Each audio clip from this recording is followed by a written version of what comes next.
Sindicato Labrego Galego ven defendendo e seguirá defendendo que as explotacións podan vivir do seu traballo e máis que traballamos menos podamos vivir do noso traballo. Mentre eso non ocorre, pois vía precio solo, porque, como vemos, sin subvencións non somos capaces de vivir, pois tamén tenemos que exigir que haxa unhas subvencións que cubran esa diferencia de costos de produción e máis nos deixe pois cartos para poder vivir tamén, porque non é só os costos de produción, porque aparte disso pois hai que estar o consumo.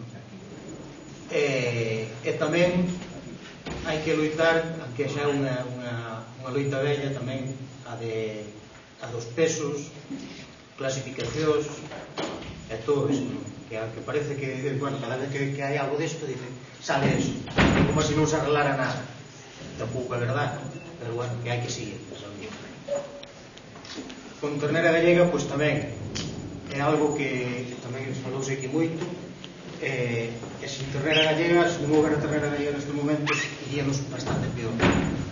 Non quero dicir que non haxa que seguir aí tamén traballando para mellorar certas cousas, sobre todo no que se falou da trazabilidade, que o consumidor sepa en todo momento onde que consume e por que está pagando por a calidade desa carne.